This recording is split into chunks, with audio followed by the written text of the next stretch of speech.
Saludos, aquí Héctor Bustamante y esta es una nueva entrega de Via Contemplantis. En esta ocasión haré algo semejante a lo que hice en el último video, la última entrega, y es presentarles un libro que he tenido que leer para mi seminario, el cual me ha fascinado y bueno, quisiera exponerles algunos pensamientos eh, y las ideas principales de este libro. El libro es El pensamiento trinitario medieval desde Aquino a Ockham por Russell Friedman. Es este excelente libro, es corto, no tiene más de casi 200 páginas, aunque de texto son solo 170 porque lo demás es bibliografía, etcétera.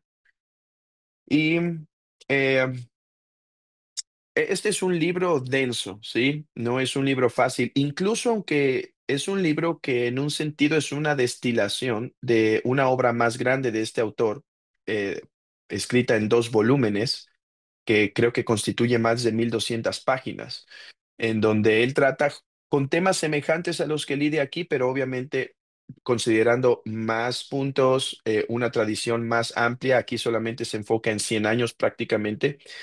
Así que incluso aunque es una destilación de su pensamiento más sofisticado, aún así es un libro denso. De hecho, de los libros que he estado leyendo en los últimos 2, 3 años de teología medieval, ciertamente este es uno de los más pesados quizá, ¿no? Bueno, obviamente está Gilson con su Historia de la Filosofía y está Giles Emery con su libro del Pensamiento Trinitario de Tomás de Aquino, que es bastante denso, entre otros que ciertamente son complejos, pero entre esos, bueno, este también está en esa lista de los libros difíciles medievales. Eh, Déjenme tomarme unos minutos. He determinado no hacer estos videos demasiado largos para que sean accesibles y que no cansen. Así que déjenme tomarme solo unos 15 minutos para explicarles quizá tres cosas, cuatro cosas. Veamos cuánto tiempo, cuánto me tardo en cada punto y para qué nos alcanza. Primero déjenme decirles de qué trata el libro. Después quiero enfatizar, quiero exponer la estructura del libro, más o menos cómo está construido, y después mostrarles unos pensamientos muy interesantes que desarrolla el autor y que son dignos de considerar. Bueno, en primer lugar, ¿de qué trata el libro? El libro expone em, la especulación trinitaria del año 1250 al año 1350. O sea, em, el autor intenta abrirnos una ventana a las diferentes tradiciones que se desarrollaron en estos 100 años. Nos muestra tanto la unidad en estas diferentes tradiciones como la distinción entre ellas. Por ello hablamos de tradiciones y no una sola tradición. Se enfoca principalmente en dos tradiciones, ¿sí? Que es la tradición franciscana y la tradición dominica. Cómo estos tenían algunos acuerdos y algunas distinciones. Cómo es que se fue incluso dentro de la misma tradición, hubo un desarrollo y un apartamiento entre los mismos pensadores. Por ejemplo, los franciscanos tenían ciertos acuerdos, pero los franciscanos del siglo XIV empiezan a diferenciarse ya en algunos puntos con los franciscanos del siglo XIII, en donde incluso parece que hay más unidad entre dominicos y franciscanos del siglo XIII que franciscanos y franciscanos del siglo XIII y XIV. Así que eso es lo que hace el libro, te abre una ventana para que puedas ver cómo es que estaba el estatus de la especulación trinitaria del siglo XIII y XIV, principalmente estos 100 años. Ahora, Ténganse en cuenta que cuando digo aquí especulación, lo uso en forma positiva. El autor no está criticando la especulación, sino mostrándola. Y es que hoy en día se tiene en mal estima la palabra especulación y se torna prácticamente como la imaginación o las fantasías que alguien puede tener en su mente. Pero aquí la palabra especulación tiene que ver con la contemplación de los medievales sobre la Trinidad, es lo que quiere decir. De hecho, la palabra especulatio, la palabra latina especulatio, de donde viene nuestra palabra especulación, tiene esa idea, uno que contempla, ¿sí? Uno que está observando, uno que se queda contemplando y conociendo. Entonces, de eso es lo que trata este libro. Ahora, en cuanto a la estructura. El libro está compuesto de una introducción, 4 capítulos, tiene un apéndice donde resume ciertas doctrinas, las doctrinas franciscanas y las doctrinas dominicas, que es muy útil para estar yendo y viniendo cuando un principio es complicado. Y además tiene una bibliografía anotada. ¿Qué es una bibliografía anotada? Bueno, no solo pone una lista de libros que te pueden ser útiles, sino te explica cuáles son los más importantes, cuáles son los pros y los contras de ciertos libros, cuáles son los libros más relevantes y por qué están bien o por qué él considera que no están del todo bien, etcétera. Eso es una bibliografía anotada muy útil para aquellos que quieren seguir y continuar en su estudio, ¿sí? Bueno. Habiendo dicho eso, el primer capítulo expone eh, cuál fue los elementos de unidad de estas dos tradiciones que nacen, podríamos decir, con Tomás de Aquino y Bonaventura, ¿sí? Eh, eh, ¿Cuál era la unidad y la distinción en esas tradiciones? Bueno, la unidad. Primero, ambas tradiciones estaban de acuerdo que querían huir la herejía modalista o la herejía arriana. La herejía modalista dice que no hay distinción en las personas de la divinidad y la herejía arriana dice que sí hay distinción en las personas, pero que es una distinción de esencia, ¿sí? En donde el Padre es una esencia distinta al Hijo y de manera que el Hijo no es verdadero Dios. Entonces, ellos, junto con los padres, quieren seguir manteniéndose lejos de estas herejías y confesar la unidad de esencia en la Trinidad y la distinción de personas. Y nos explica cómo es que lo hacen, ¿no? Cómo es que lo hace la postura dominica y cómo lo hace la postura franciscana. Eh, Dice, por ejemplo, que la postura de Tomás de Aquino es con lo que se llama eh, el relational account. Eh, ¿cómo se traduciría esto? Como eh, la postura relacional, ¿sí? O sea que la única diferencia entre las personas o la única distinción que podemos hacer es en el hecho de sus relaciones, ¿sí? Que la relación filial entre el padre y el hijo y la procesión del Espíritu Santo, mientras que Bonaventura argumenta por una postura de emanación. Entiéndase que, como insiste Friedman en el libro, estos no son términos cronológicos, sino meramente lógicos, ¿sí? Entonces, bueno, expone la postura de estos dos y cómo se fue haciendo cada vez más grande, a pesar de que había unidad en ciertas áreas, de que ambos creían que la única diferencia entre las personas tiene que ver con la propiedad particular que cada persona posee. No obstante, esta diferencia entre uno que creía que era relacional y el otro de emanación, pues fue haciendo la divergencia entre estas dos posturas más y más amplia hasta verse como propuestas rivales, ¿sí? En el capítulo 2, Friedman trata un punto que yo creo que es bastante desconocido en el mundo protestante y es el modelo psicológico. ¿Qué es este modelo psicológico? Bueno, ciertamente no nace con Agustín, pero Agustín es el que le da el formato más robusto. Y es la idea de que cuando Juan usa en Primera de Juan, o dice, en el principio era el verbo y el verbo era con Dios y el verbo era Dios.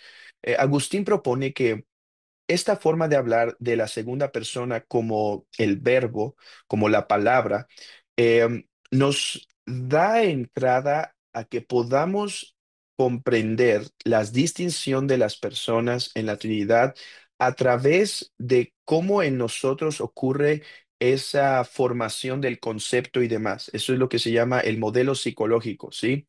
Que las escrituras ponen la plataforma para que nosotros especulemos y nuevamente en el buen sentido, contemplemos que las diferencias entre las personas tienen una imagen, aunque tenue y no completa, en la forma en la que nosotros experimentamos tanto el pensamiento como el amor. Bueno. Los teólogos medievales utilizaron este concepto, ¿no? Este modelo que se llama el modelo psicológico. Eh, Buenaventura no hizo tanto trabajo, pero sus seguidores tomando de Tomás de Aquino sí, y después, bueno, Tomás de Aquino y otros sí desarrollaron bastante este concepto. Eh, y demuestra las diferencias entre estos dos, cómo el concepto franciscano se fue fortaleciendo, o sea, al usar la teoría de emanación y el concepto de la analogía psicológica eh, fueron enfatizando cada vez más, más y más eh, la postura emanacional hasta el punto de creer que el Hijo procedía intelectualmente mientras que el Espíritu Santo volicionalmente. Los dominicos no creían en eso, ellos veían la postura psicológica como una metáfora, como una ayuda para comprender, pero no algo que tenía como una correlatividad absoluta. Y bueno, el capítulo 2 explica esas diferencias. El capítulo 3 demuestra cómo el siglo XIV empezó a tener una ruptura con el siglo XIII en varios aspectos. Ok, no es una ruptura total, pero es una ruptura en varios aspectos. Que eh, particularmente en el énfasis que algunos franciscanos le dieron a la doctrina de la simplicidad.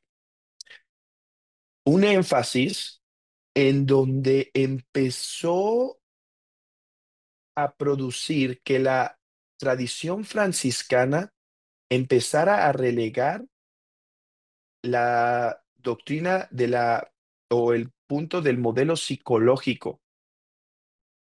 Ahora, el capítulo 4 sigue con este pensamiento de cómo los franciscanos empezaron a apartar y a abandonar el modelo psicológico por un énfasis en la simplicidad hasta tal punto que varios franciscanos cayeron en lo que Gilson llama el fideísmo del siglo XIV.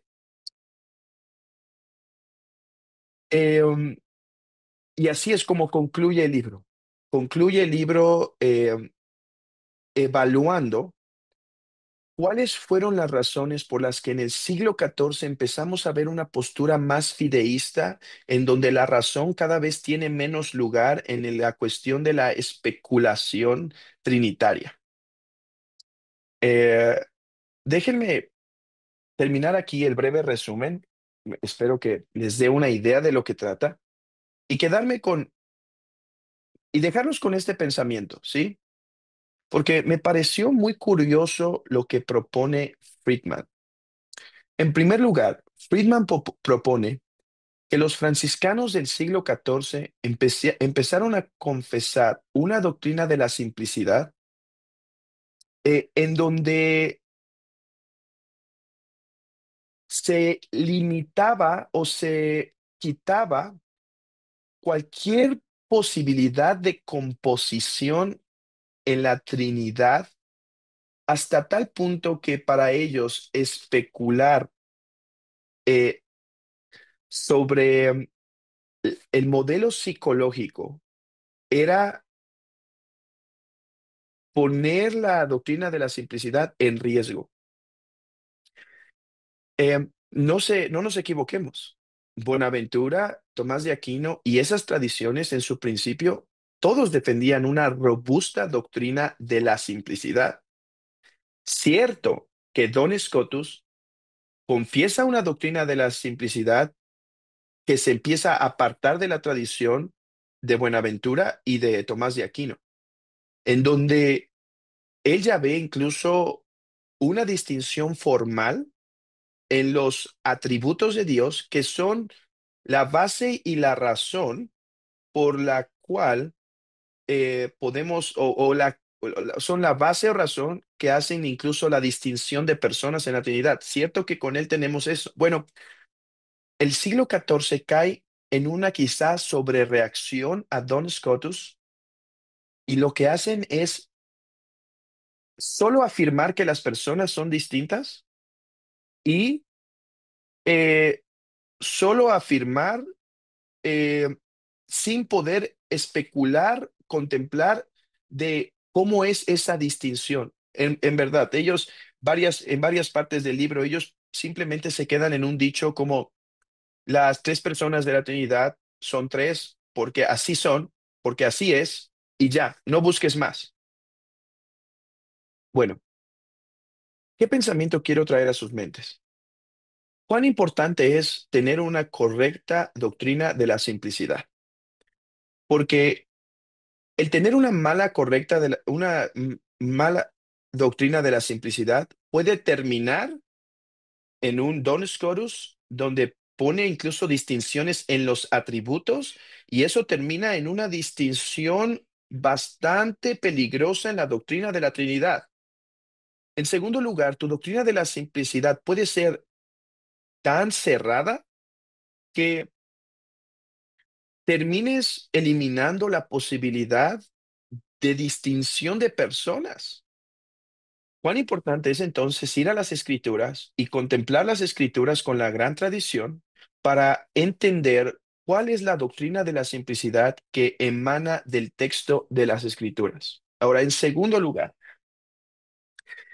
em, Friedman analiza el- la teoría que él llama el paradigma de Gilson, el paradigma de Gilson sobre el estatus del siglo XIV como fideísta. Es cierto que el siglo XIV fue fideísta, o sea, empezó a relegar la razón más y a decir, bueno, esto acéptalo por fe porque es por fe. Y Gilson dice que cada vez fue metiendo más y más y más doctrinas que se deben aceptar así y dejando la razón cada vez más y más y más fuera de esa especulación. Em, Esto es un punto mm, que a mí me recuerda a la postura bantiliana en gran medida. Eh, y lo único que puedo decir en el tiempo que me resta, quizá voy a hacer otro video para tratar esto, es que debemos tener tal equilibrio sobre el uso y los poderes de la razón que no la elevemos hasta tal punto en donde pensemos que la razón es eh, todo suficiente, pero que no la releguemos a tal punto en donde nuestro cristianismo se reduzca a así dice y así lo es y no pienso y lo recibo. Eh, Creo que debemos tener cuidado con esa postura y es la postura que a veces veo en mucho movimiento bantiliano. ¿Por qué recibir la doctrina de la simplicidad si esa es una doctrina que en general se formula más principalmente por la razón? Y yo digo, pues no necesariamente, yo creo que la Biblia confiesa la simplicidad, pero sí la razón nos da herramientas para contemplarla mejor. ¿Y por qué deberíamos recibirla? Porque es verdadera. Y si tú empiezas a negar que las cosas que podemos contemplar por la razón pueden ser verdaderas y recibidas, entonces vas a terminar cayendo en una postura demasiado fideísta, en donde tu fe se va a reducir a lo creo porque lo creo. Estaba leyendo una obra de Chesterton, las historias del padre Brown, y eh, hay una parte en donde están dos clérigos y uno es falso y el otro es verdadero. Y entonces el falso es descubierto por el verdadero y dice, tú me estás engañando, yo sabía que tú no eras clérigo. Y dice, ¿cómo supiste que yo no era clérigo? Y él dice, cuando menospreciaste la razón, me di cuenta que tú no pertenecías en verdad a la tradición cristiana de clérigos, de pastores, etcétera. Y eso me llamó la atención, porque ciertamente la tradición cristiana ha puesto límites a la razón, pero nunca la ha rechazado como mala, inútil o peligrosa, sino que, habiendo sido santificada por el hábito de la fe, ahora puede ser utilizada para el servicio de Dios y sobre todo para conocer a través de las Escrituras, por medio de la contemplación de estas, la belleza y profundidad de nuestro trino Dios. Espero que este video haya sido útil. Si les genera dudas, me agrada. Eso quiero provocar, generarles dudas, curiosidad. Incluso si tienen preguntas, escríbanlas.